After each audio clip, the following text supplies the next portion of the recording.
VD clinic may have held sexual secrets of the Hollywood elite. Secrets that may have protected him from the law. Retired LAPD detective Steve Hodel believes beyond a doubt that his own father is the Black Dahlia killer. When he looks at secret DA files about the case, he discovers that the LAPD had come to the same conclusion 50 years earlier. George Hodel was the chief suspect in the case. But DA files reveal darker secrets that Steve could never have imagined. As Steve reviews the case files, he learns that Elizabeth Short may not have been his father's only victim. The file reveals that George Hodel traveled to Chicago in 1946, the same year 6-year-old Suzanne Degnan's body is dismembered. Suzanne Degnan is one of the victims Bill Hirons was convicted of killing in the Lipstick murders. The Black Dahlia and the Suzanne Degnan murder have striking details in common. Both victims were perfectly bisected by someone with a surgeon's skill. Each body was severed in half at the waist, with a precise cut through the second and third vertebrae. The key is that a hemicorpectomy was performed on Degnan. That is a signature that's so unique. Again, it's only by going through the second and third lumbar vertebrae can you perform this operation. It's a specific location. This was done on Degnan, this was done on Elizabeth Short. For Steve, the crime scene where Elizabeth Short's bisected corpse was found and the Chicago murder of Suzanne Degnan share an eerie coincidence that is too shocking to ignore. The Black Dahlia corpse was discovered on South Norton Street in Hollywood. Adjacent to South Norton is a street called Degnan Boulevard. Degnan, the last name of the little girl found dismembered in a Chicago sewer. It is Steve's belief that his father was trying to send a message to the world. He bore to the left, still thinking he was on Degnan, drove up to 3815 South Norton, placed the body there, believing he was on Degnan, and went home. In 1947, it appears George Hodel simply made a wrong turn. George Hodel's final statement would go unnoticed. I believe that this was his ultimate taunt. He was saying to the cops, okay, if you're really clever and you can figure this out, you'll be able to make a connection between the Degnan murder and the Dahlia. In fact, Steve believes that Elizabeth Short's knowledge of the Degnan murder may have led to her own fate. What we now know from getting into the DA files is that Elizabeth Short somehow discovered what we believe is George's involvement. I believe she found out that George committed that murder, and that's what signed her death warrant. Could George Hodel be responsible for two of history's most evil murders? The mutilation of Elizabeth Short and the dismemberment of Suzanne Degnan? Is it possible that he could have also murdered the other victims in the Lipstick killings? Could Bill Hirons be innocent of murdering two women and a little girl? Dr. Stone reviews the profile of Dr. George Hodel and the extraordinary possibility that he is both the Black Dahlia murderer and the Lipstick killer. It's clear, judging from the profiles of each unsolved case, that the same killer would be capable of committing the murders both of Elizabeth Short and Suzanne Degnan. George Hodel was a deeply disturbed man who, although brilliant, had a viciously distorted sense of reality. There's every reason to believe George Hodel enjoyed the horrible murder of Elizabeth Short and that he took pleasure in what he had done for the rest of his long life. We may never know for certain the killer responsible for the first two Lipstick murders, but George Hodel's profile would make him more than capable and willing. If Steve is correct, I would place George Hodel at the very top of my scale. Level 22.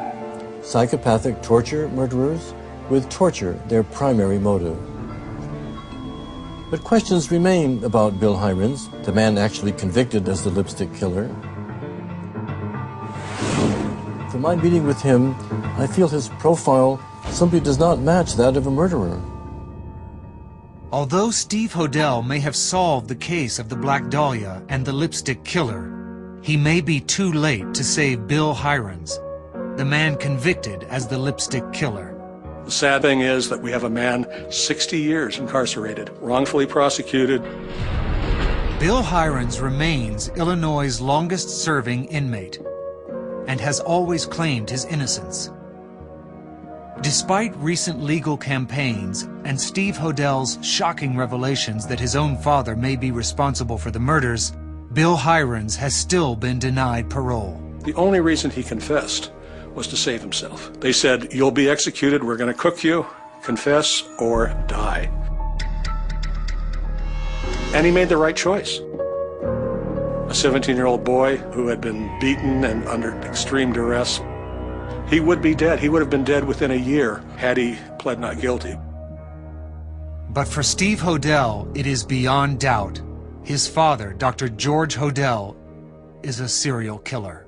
And based on my now 7-year investigation, we know that George Hodel committed the Black Dahlia murder of Elizabeth Short. I further am absolutely convinced that William Hirons did not commit the murder of Suzanne Degnan, and he's been serving 60 years for a crime that George Hodel committed. The unthinkable. The unsolvable. What do some of history's most legendary unsolved murders tell us about the mind of a killer? Killers that may still be among us. Bill Hirons was convicted as the lipstick killer, responsible for the savage murder of 2 women and a 6-year-old girl. Today, many believe Hirons was wrongly accused, and there is no hope for his parole. The potential of a 17-year-old boy has dissolved into the longest-serving inmate in the Chicago prison system. The true lipstick killer may have continued to murder, leaving even more unsolved cases in his wake. Cold case detectives are constantly fighting against time. Dr. Stone's profiles provide another tool for detectives in their hunt for the killers. Investigator Steve Hodel makes an extraordinary connection, linking 2 of history's most brutal and vexing unsolved murders, the Black Dahlia and the lipstick killer. But these are just 2 crimes in an ocean of unsolved cases. Since 1960, more than 200,000 murders in the United States alone have gone unsolved. Each year, another 6,000 cases grow cold and are added to the total. With lack of evidence, few leads, and no witnesses, investigators often struggle to find a killer. In virtually every city in America, murders continue to go unsolved. February 25th, 1994, Fort Worth, Texas. Homicide detective Manny Reyes receives a call. A body has been discovered at a warehouse lot. The victim is a white male. He has been severely beaten and shot twice. Bloody footprints surround the body. A wallet still in the victim's back pocket reveals his identity. James McVeigh Jr., 39 years old. James's pickup truck is unlocked and filled with valuable tools. The keys to his truck are in his back pocket. There appears to be no signs of robbery. And there is something else unusual. James McVeigh's face is entirely spray-painted blue. They went beyond just killing him. They did a lot of things to him that we had not seen before. Evidence gathered at the scene provides no answers. An investigation into McVeigh's background yields no motive for Detective Reyes. There was nothing about him, his lifestyle, or his work that contributed to him being killed. Detective Reyes finds one witness who says he saw McVeigh's truck surrounded by 2 other cars. More than one killer may have been involved. There's no way he would have gone back there on his own free will. There had to be somebody in the truck with him, forcing him to follow the lead car. It had to have been a minimum of 3. One in the driver in the front, one in McVeigh's truck, and one driving the other car. For over 6 months, Reyes tries to crack the case, but can't establish any motive or develop a potential suspect. Dr. Stone considers the McVeigh murder scene as he applies his scale to best compose a possible profile of the killer. We can only speculate what transpired that night, but the investigation details greatly affect where the perpetrators belong on my scale.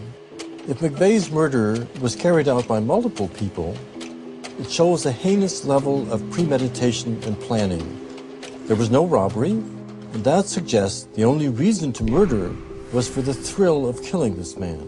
Was McVeigh's face spray painted before his murder? If so, that'd be a bizarre form of torture. I would place the killers at level 16 on my scale, which I reserve for psychopathic schemers who commit extraordinary and repeated vicious acts. Yeah, this is Ray. I need to get some property out of the property room. It has now been more than 10 years since the murder of James McVeigh.